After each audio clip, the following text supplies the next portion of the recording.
Shalom, selamat pagi. Selamat Paskah bagi kita semua. Selamat merayakan hari kemenangan Kristus. Hari Kristus bangkit dari antara orang mati dan dengan demikian ia menyatakan bahwa ia berkuasa atas dunia ini. Bapak Ibu Saudara, Eh, Bapak Ibu Saudara, saya bersyukur hari ini karena bisa merayakan Paskah bersama dengan Bapak Ibu, saudara sekalian yang ada di tempat ini, dan mungkin ada yang juga baru pertama kali hadir di tempat ini. Yang baru pertama kali datang, kami juga mengucapkan selamat datang, dan bila kita sama-sama boleh sama-sama bersuka cita merayakan Paskah ini di tempat ini. Tema kita hari ini adalah Kristus Victor atau Kristus pemenang. Bapak Ibu Saudara, Paskah yang kita rayakan hari ini bukan sesuatu yang baru kita rayakan hari ini, tetapi sudah kita rayakan bertahun-tahun. Ya sudah bertahun-tahun kita merayakan ya hari Paskah ini.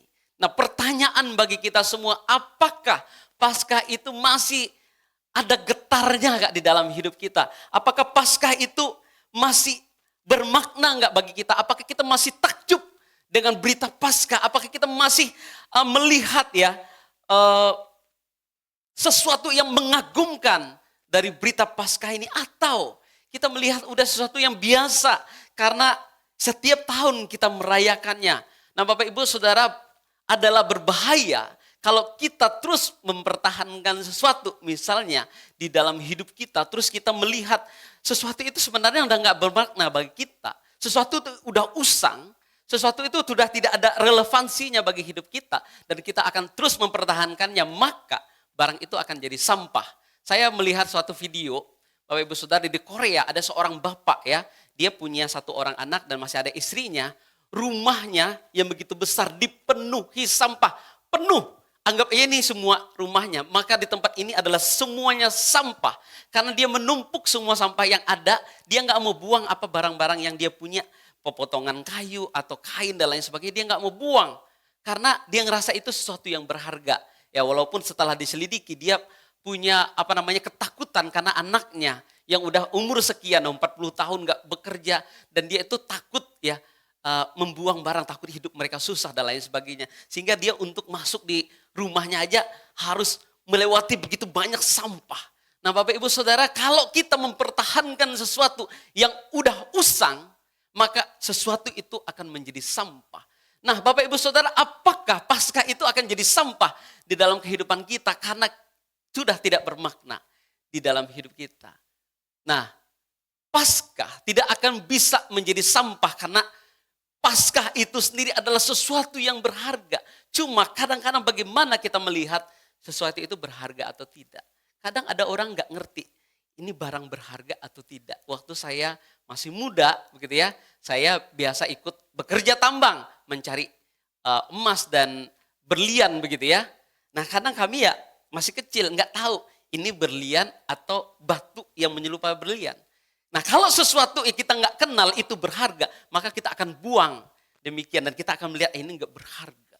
Tetapi ketika kita tahu barang itu berharga, kita akan simpan dan kita akan melihat sesuatu itu menolong hidup kita menjadi sesuatu yang berharga di dalam hidup kita.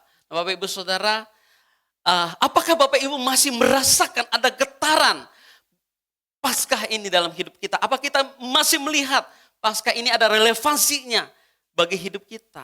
Nah, bagaimana kita memaknai Paskah ini atau kemenangan Kristus dengan realitas hidup kita hari-hari ini? Khususnya hari-hari yang terlihat semakin hari semakin sulit. Nah, Bapak Ibu Saudara, kita mendapatkan banyak sekali berita negatif ya di dalam hari-hari ini. Khususnya untuk bangsa Indonesia ya. Indonesia gelap, banyak PHK, pajak naik, ekonomi masyarakat lesu ya, impor barang jadi mahal begitu ya, banyak perusahaan gulung tikar sehingga makin banyak pengangguran di Indonesia. Dan kita dihadapkan dengan kenyataan yang demikian suram terlihatnya. Dan hari ini kita merayakan Paskah kemenangan Kristus. Apakah ini cukup relevan untuk kita? Sementara kita menyatakan Kristus menang, Kristus berkuasa, tetapi hari-hari yang kita lihat keadaannya sebaliknya. Ya. Ya, yang sering digaungkan itu adalah Indonesia gelap. Nah, situasi-situasi ini adalah realitas kehidupan kita hari-hari dan kita tidak punya kekuatan untuk mengubah situasi ini dengan kekuatan kita sendiri. Dan kita juga mungkin tidak punya kekuatan untuk terus bertahan di dalam kondisi ini terus-menerus. Saya kenal beberapa orang yang sedang dalam kondisi yang sangat-sangat sulit di dalam kehidupannya. Dan mengharapkan kalau ada bantuan, pertolongan untuk mereka. Dan saya ada kenal orang yang selama ini bekerja dan sekarang kehilangan pekerjaannya. Karena udah gak ada proyek katanya. Ya di Padang ini gak ada proyek sehingga dia gak ada kerjaan sama sekali. Yang biasanya dia sibuk, sekarang dia ya gak sibuk sama sekali. Pagi-paginya dia gak pergi ke kantor dan lain sebagainya. Nah, Bapak Ibu Saudara, saya tidak berusaha membuat kita merasa cemas.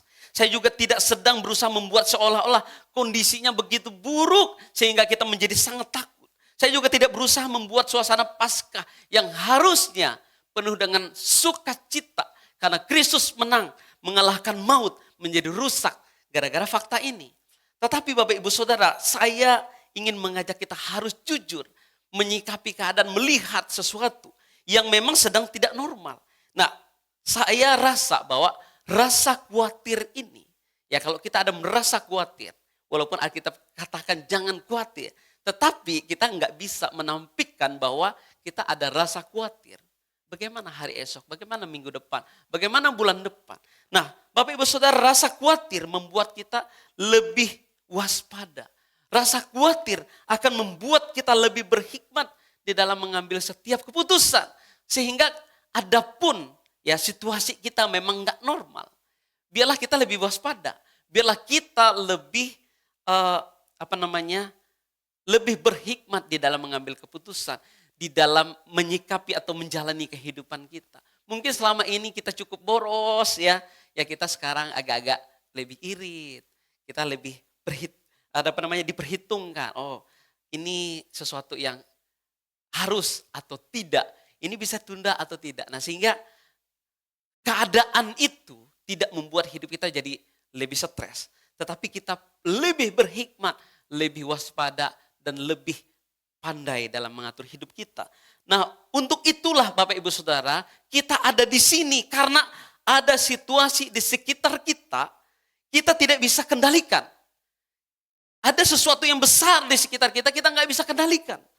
Kita perlu kekuatan yang lebih besar yang bukan datang dari manusia, yaitu datang dari Allah, penguasa dunia ini. Dia mampu mengendalikan segala situasi. Kalau di zaman hidupnya Yesus, dia bisa mengendalikan cuaca, dia bisa mengusir setan, dia bisa menyembuhkan orang sakit, orang timpang, orang buta bisa melihat, dia bisa membangkitkan orang mati.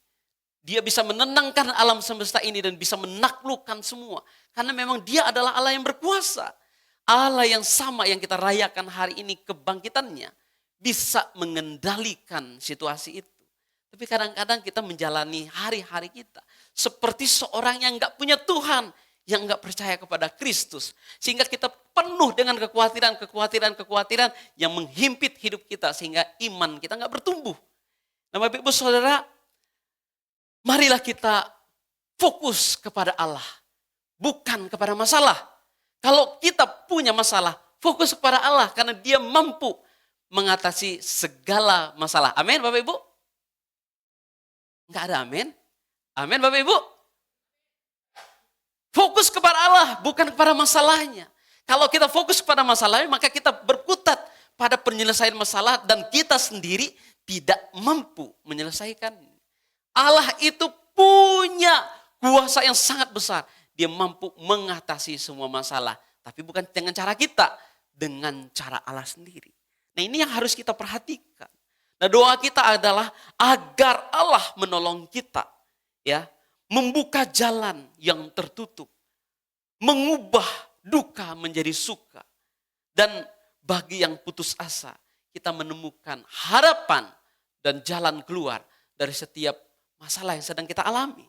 Bapak Ibu Saudara, mari kita buka pembacaan firman Tuhan kita hari ini. Ya, di dalam Yohanes pasal 20 ayat 1 sampai dengan ayat yang ke-31. Tapi saya akan hanya membacakan bagian ini sampai ayat 10 saja. Setelah itu perikop Yesus menampakkan diri pada Maria, Yesus menampakkan diri kepada murid-muridnya, Yesus menampakkan diri kepada Thomas. Bapak Ibu Saudara bisa baca di rumah masing-masing, karena itu adalah bukti ya yang Yesus nyatakan bahwa dia sudah bangkit. Nah, kita baca perikop kebangkitan Yesus. Saya akan bacakan bagi kita semua. Yohanes 20 ayat 1 sampai 10. Pada hari pertama minggu itu pada pagi benar ketika hari masih gelap, pergilah Maria Magdalena ke kubur itu dan ia melihat bahwa telah diambil dari kubur. Ia berlari-lari mendapatkan Simon Petrus dan murid-murid yang lain yang dikasihi Yesus dan berkata kepada mereka, Tuhan telah diambil dari kuburnya dan kami tidak tahu di mana ia diletakkan. Maka berangkatlah Petrus dan murid yang lain itu ke kubur. Keduanya berlari bersama-sama, tetapi murid yang lain itu berlari lebih cepat daripada Petrus sehingga lebih dahulu sampai ke kubur. Ia menjenguk ke dalam dan melihat kain kapan terletak di tanah, akan tetapi ia tidak masuk ke dalam. Maka datanglah Simon Petrus juga menyusul dia dan masuk ke dalam kubur itu. Ia melihat kain kapan terletak di tanah, sedang kain peluh yang tadinya ada di kepala Yesus tidak terletak dekat kain kapan itu, tetapi agak samping di tempat yang lain dan sudah tergulung. Maka masuklah juga murid yang lain yang lebih dahulu sampai ke kubur itu dan ia melihatnya dan percaya. Sebab selama ini mereka belum mengerti isi kitab suci yang mengatakan bahwa ia harus bangkit dari antara orang mati. Lalu pulanglah kedua murid itu ke rumah. Ayat 9 itu dikatakan sebab selama ini mereka belum mengerti isi kitab suci yang mengatakan bahwa ia harus bangkit dari antara orang mati. Ada satu ironis di situ Bapak Ibu Saudara, murid-murid belum mengerti. Nah Bapak Ibu Saudara, saya akan menunjukkan satu video.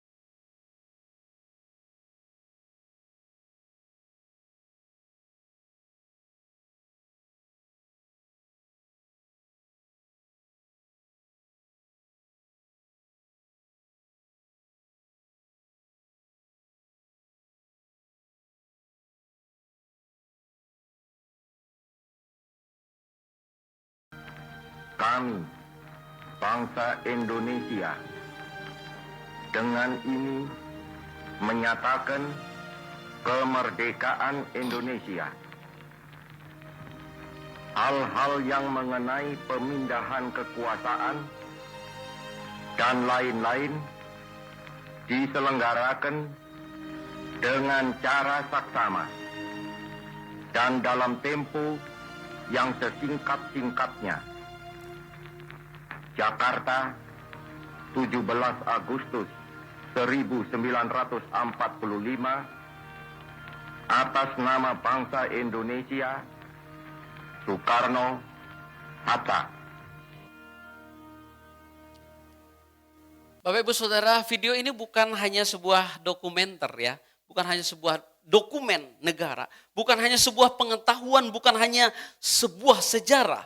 Video ini adalah sebuah deklarasi atau proklamasi kemenangan atau kemerdekaan bangsa Indonesia. Kemerdekaan bangsa Indonesia dari musuh. Karena kita telah dijajah begitu lama dan video ini adalah bukti bahwa Indonesia sekarang, kita hari ini sudah merdeka. Nah Bapak Ibu Saudara, saya nggak bisa membayangkan ya kalau saya hidup di zaman itu. Saya mendengar langsung pidato daripada Soekarno itu pasti hati saya bergetar sekali. Karena selama ini kita dijajah, selama ini kita ditindas, selama ini kita ada di bawah bayang-bayang penjajah kolonial. Dan hari itu 17 Agustus 1945 Indonesia menyatakan diri merdeka. Pasti ada getar dan sukacita dialami oleh seluruh masyarakat Indonesia. Karena mereka sekarang bukan lagi seorang yang ditindas, mereka bukan budak lagi, mereka adalah orang mereka. Nah Bapak Ibu Saudara, dampak dari proklamasi ini, dampak dari kemerdekaan bangsa Indonesia sangat-sangat besar. Bukan hanya bagi rakyat Indonesia pada waktu itu, tetapi bagi kita hari ini. Kita hari ini menikmati berkat kemerdekaan itu. Kita hari ini bisa duduk seperti ini, dalam keadaan seperti ini.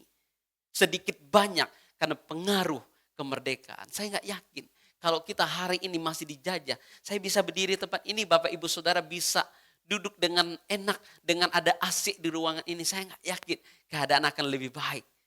Mungkin jauh lebih buruk Bapak Ibu Saudara dari yang kita rasakan hari ini. Sekalipun dampak dari kemerdekaan ini ya belum merata dirasakan oleh seluruh lapisan masyarakat Indonesia.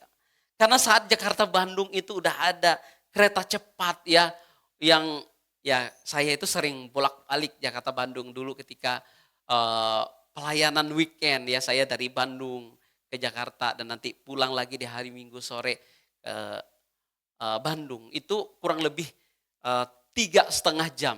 Kalau macet bisa lebih dari itu karena dulu itu ya kebanyakan orang pakai tol. Nah sekarang Bapak Ibu Saudara untuk sampai di Bandung enggak sampai 1 jam dengan kereta cepat ini. Sesuatu hal yang luar biasa pencapaiannya. Tetapi di samping itu ada kondisi-kondisi seperti ini juga. Boleh ada suaranya lagi? Ya ini di pedalaman Kalimantan Bapak Ibu Saudara. Mungkin ada banyak lagi daerah-daerah di Indonesia yang keadaan jalannya begini. Kalau Jakarta Bandung itu ada kereta cepat, kalau ini ada lumpur ya. Enggak merata dirasakan oleh semua orang. Saya dulu ketika masih SMP begitu ya, saya untuk pergi ke kota, yang kalau sekarang itu kurang lebih 1 jam, itu kadang-kadang 1 hari nggak nyampe karena ambles jalannya. Di Kalimantan jalan-jalan seperti ini masih banyak ya, ya Kalimantan ya. Senggol dong, mana ada yang bisa lawan. Nah Bapak Ibu Saudara, oke terima kasih. Nah Bapak Ibu Saudara, ada banyak hal memang masih belum sempurna, belum sebagaimana mestinya. Tapi keadaan sudah lebih baik ya hari ini dibandingkan sebelum Indonesia merdeka. Di saat sekolah-sekolah di kota besar sudah bicara tentang digital, AI, ya seperti sekolah kita, sekolah Kristen Kalam Kudus yang menjadi salah satu sekolah terbaik di kota Sumbar. Di Sumbar ini, di kota Padang ini Bapak Ibu Saudara, dan kita harus bangga dengan itu. Tetapi di sisi lain memang masih ada kondisi-kondisi yang seperti ini. Ini SMA saya ambil dari teman saya ya, yang waktu itu dia pelayanan di NTT. Yang baru-baru ini dia terakhir pelayanan di NTT 2024 gitu ya. Ya ini ruangan sekolahnya ini dari bilik-bilik bambu. Ya kita nggak perlu bicara banyak tentang digital atau AI dan lain sebagainya.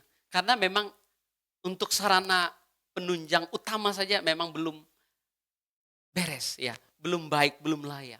Nah keadaan-keadaan seperti ini masih terjadi di Indonesia. Tetapi saya membayangkan seandainya Indonesia belum merdeka, mungkin hampir keseluruhan keadaan kita akan seperti ini.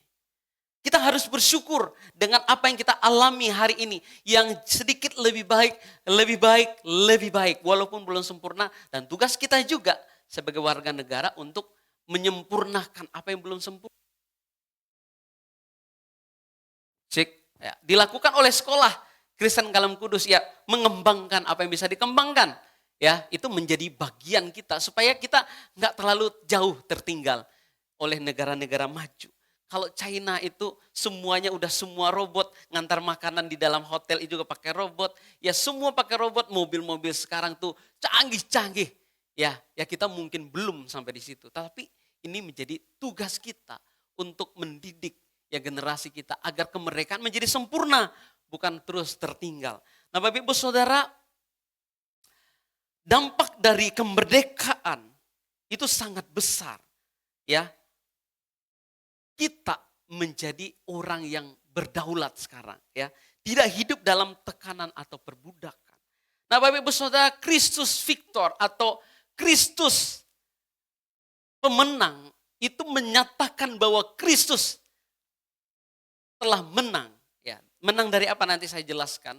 Tetapi saya ingin memberitahu dulu bahwa istilah ini dipopulerkan setidaknya oleh Bapak ini namanya Gustav Aulen ya.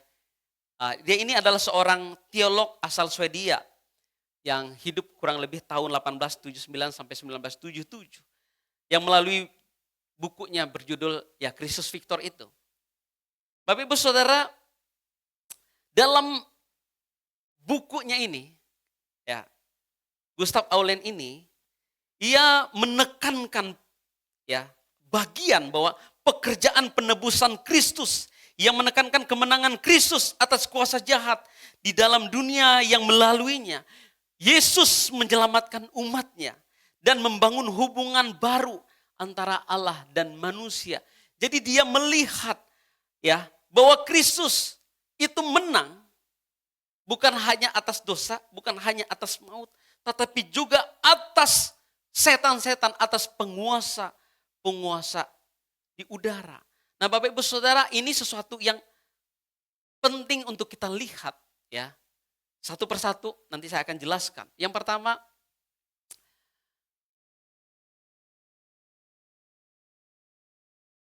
Kristus menang atas dosa. Dosa itu dimulai dari Taman Eden ketika Adam dan Hawa melanggar perintah Allah. Akibatnya mereka jatuh ke dalam dosa dan membuat mereka terpisah dari Allah. Nah, ini adalah gambaran kematian yang dialami oleh manusia karena manusia itu terpisah dari Allah. Karena setelah mereka jatuh dalam dosa, mereka diusir. Mereka nggak boleh lagi tinggal di Taman Eden. Dan secara jasmani, disitulah mulai ada kematian secara fisik. Ketika saya kuliah dulu, ada dosen itu memperlihatkan kepada kami, ada lukisan, tapi saya cari, tapi saya nggak dapat ya lukisan itu, yang di Taman Eden itu ada daun yang terjatuh. Dia bilang begini, lukisan Taman Eden itu berbeda ketika manusia belum jatuh dalam dosa dan ketika manusia telah jatuh dalam dosa. Ketika manusia jatuh dalam dosa, itu belum ada konsep kematian di sana. Apapun nggak ada. Tidak ada daun yang terjatuh, daun mati dan terjatuh nggak ada. Nggak ada ranting-ranting. Karena nggak ada kematian, belum ada kematian. Tapi ketika manusia jatuh dalam dosa, disitulah mulai kematian. Ada daun-daun yang jatuh, ada binatang yang dikorbankan. Dan akhirnya ada manusia juga yang harus dikorbankan. Nah, Bapak Ibu Saudara, Kristus datang ke dalam dunia dan menjadi serupa dengan manusia agar melaluinya hubungan manusia dengan Allah yang telah rusak, yang telah terpisah disambung kembali oleh Kristus, dipulihkan kembali. Pengorbanan Kristus menjadi jalan pendamaian antara Allah dan manusia yang tadinya kita punya jarak yang begitu lebar. Sekarang melalui Kristus manusia diperdamaikan dengan Allah. Seperti yang dikatakan Yohanes 3 ayat 16. Barang siapa yang percaya kepadanya, kepada Kristus, ia tidak akan binasa, melainkan beroleh hidup yang kekal. Manusia hubungannya dipulihkan oleh Kristus. Kebangkitan Kristus adalah deklarasi kemenangan Kristus atas dosa yang sudah menanggung semua ya hukuman dosa dan yang kelak akan menghakimi orang-orang yang berdosa yang tidak percaya kepadanya. Dia sudah menanggung semuanya, tapi bagi yang tidak percaya, dia akan hakimi dan akan mendapatkan penghukuman kekal. Bapak Ibu Saudara, kita dilahirkan sebagai budak dosa. Kristus dalam kematian dan kebangkitannya membayar, ya menjadi tebusan bagi kita. Kristus sang pemenang, ya. Kristus telah menaklukkan semua musuh. Di antaranya adalah dia menaklukkan dosa. Yang kedua, Kristus pemenang karena dia mengalahkan maut. Bapak Ibu Saudara, upah dosa ialah maut. Maut adalah kematian. Kematian rohani dan kematian jasmani. Secara jasmani manusia akan mengalami kematian. Tidak selamanya manusia akan hidup. Manusia dikaruniai rata-rata 70 tahun. paling kuat dia 80 tahun. Atau lebih daripada itu, kata firman Tuhan adalah penderitaan.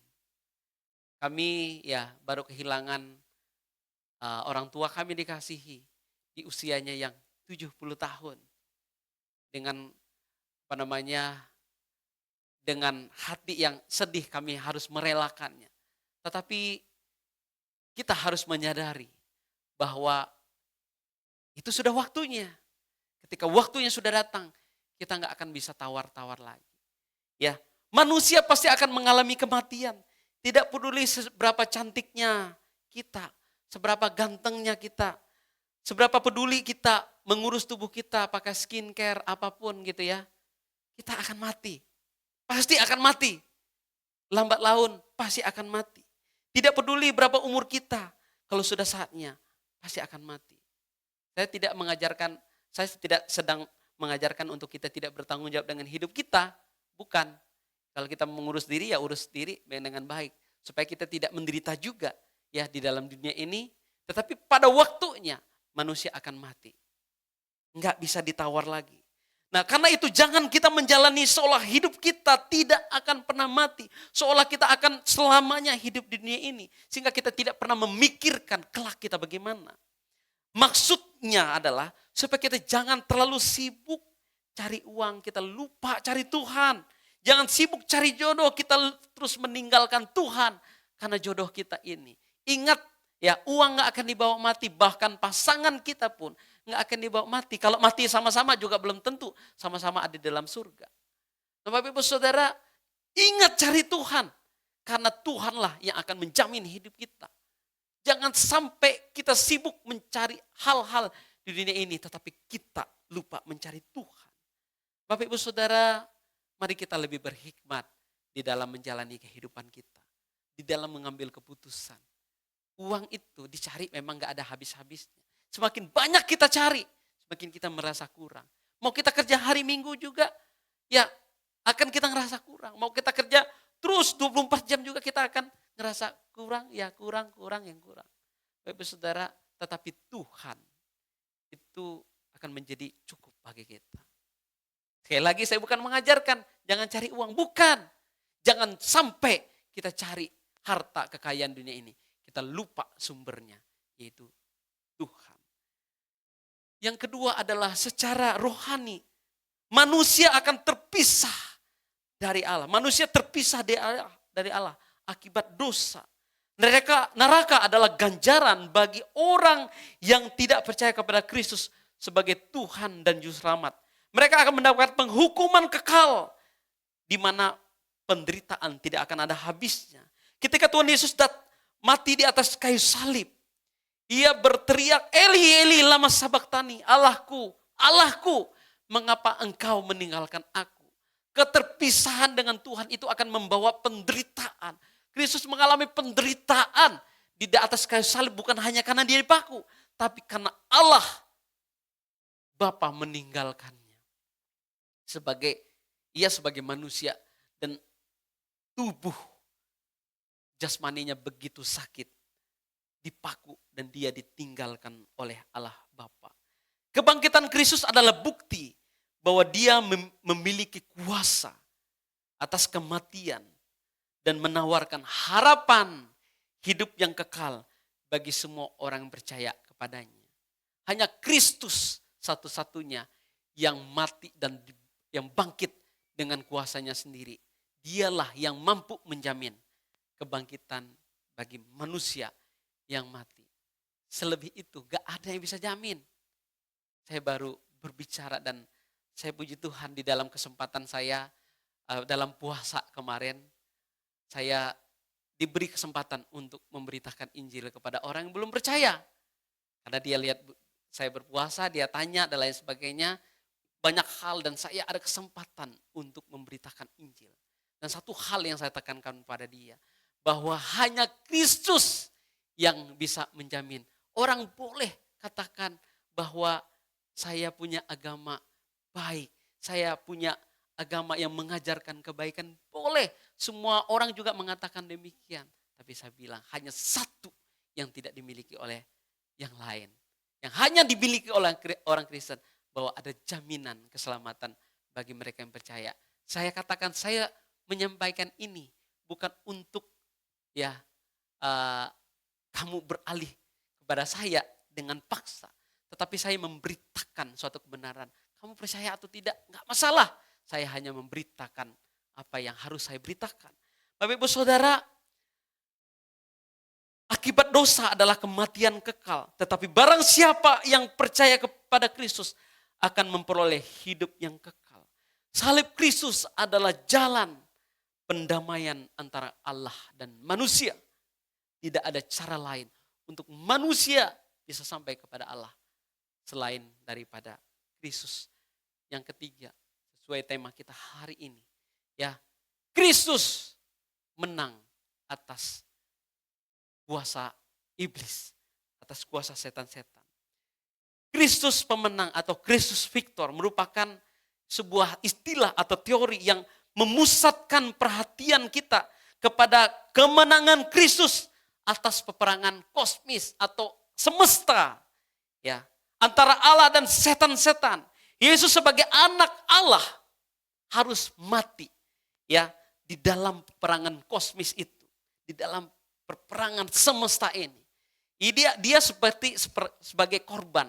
Ini sebagai Kristus itu seperti kalah di dalam peperangan ini karena dia mati.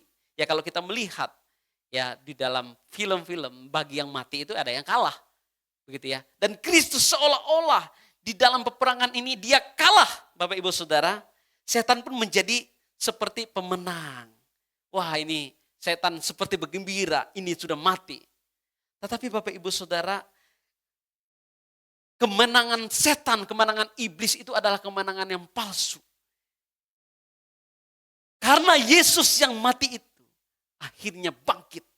Dan mungkin iblis kaget. Wah, ini kita gak bisa lagi kalah. Kristus memang mati karena itu cara dia untuk menyelamatkan manusia. Tetapi kebangkitannya itu menunjukkan bahwa dia yang berkuasa atas semesta ini. Dia menang atas iblis, atas kuasa-kuasa kegelapan yang ada di dunia ini. Kebangkitannya itu pun menegaskan dia adalah pemenangnya. Dia bukan lagi yang kalah, dialah pemenangnya. Kuasa iblis diikat, dia tidak punya kekuasaan apapun di dunia ini. Iblis itu punya kuasa, tetapi dia tidak maha kuasa. Dia mungkin bisa mencobai kita, dia bisa menggoda kita, tetapi dia tidak akan menyeret kita, ya, atau membinasakan kita, tidak. Kebangkitan Kristus yang sekaligus menjadi tanda kemenangan Allah itu memberikan pengaruh kepada manusia. Pengaruhnya manusia dibebaskan dari dosa karena cengkraman si jahat. Nah, Bapak Ibu Saudara, teori Kristus pemenang ini juga disebut sebagai teori atau gambaran tipuan atau trik, ya. Kemanusiaan Kristus dijadikan sebagai cara agar iblis ditaklukkan. Ya, kalau kita melihat orang mancing, ya, kita mancing itu diberi umpan tuh, seperti umpan. Terus ketika umpan itu dimakan oleh si ikan atau apa begitu, nah dia ngerasa bahwa itu, wah dia dapat sesuatu. Wah ini dapat sesuatu yang lezat dia makan. Dia tidak tahu bahwa itu adalah trik, itu adalah jebakan di mana dia akan binasa. Dengan itu suatu hari iblis akan dibinasakan oleh Kristus. Dia akan dihancurkan oleh Kristus. Karena Kristus telah menang atas dosa. Tidak ada lagi kuasa yang bisa mengalahkan Kristus. Pengorbanan Kristus, ya, yaitu kehendak Bapa. Pengorbanan Kristus itu adalah kehendak Bapa. Kita bisa baca di dalam Galatia pasal 1 ayat 4 yang berbunyi. Tetapi bukan kehendak Allah yang semena-mena, tetapi inilah cara yang harus ditempuh untuk memenuhi tuntutan keadilan dan kasih. Memang Kristus harus dikorbankan.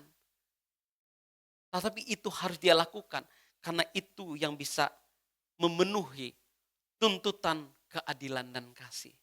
Kalau Bapak Ibu belajar apa sih namanya uh, penginjilan II begitu ya, evangelism explosion, itu ada adegan ya di mana seorang ibu mengorbankan dirinya agar anaknya dibebaskan. Nah, Bapak Ibu Saudara, Kristus dikorbankan ya, karena itu harus dilakukan sebagai tuntutan keadilan Allah. Tetapi itu juga memenuhi tuntutan kasih. Dia mengasihi manusia sehingga dia rela dikorbankan untuk manusia. Jadi jelas Paskah bukan hanya berbicara tentang Kristus bangkit dari maut saja, atau dia mengalahkan dosa saja. Tetapi Yesus juga telah menang atas kuasa-kuasa setan dan roh-roh jahat. Yesus adalah Tuhan atas semesta ini. Tidak ada Allah lain, tidak ada penguasa lain yang berkuasa atas dunia ini selain Yesus Kristus. Kebangkitan Kristus ya tidak sepenuhnya dimengerti oleh murid-murid pada waktu itu. Kalau kita baca ayat ini tadi, mereka tidak mengerti di ayat 9, sebab selama ini mereka belum mengerti kitab suci yang mengatakan bahwa ia harus bangkit dari antara orang mati. Mereka belum memahami. Mungkin butuh waktu bagi mereka untuk memahami ini. Dan ini mungkin juga tidak dipahami oleh orang-orang Kristen. Kita hari-hari ini. Kenapa Yesus harus mati dan kenapa dia bangkit. Mungkin ketika kita membaca kitab suci kita belum terlalu mengerti. Nah, Bapak Ibu Saudara, murid-murid pada waktu itu masih dalam keadaan duka. Ya, mereka di hari Sabat yang mereka harusnya mempersiapkan diri dalam ibadah dan lain sebagainya, mereka dalam keadaan duka dan mereka tidak mengerti bahwa itu adalah hari di mana Kristus bangkit. Nah, Bapak Ibu Saudara,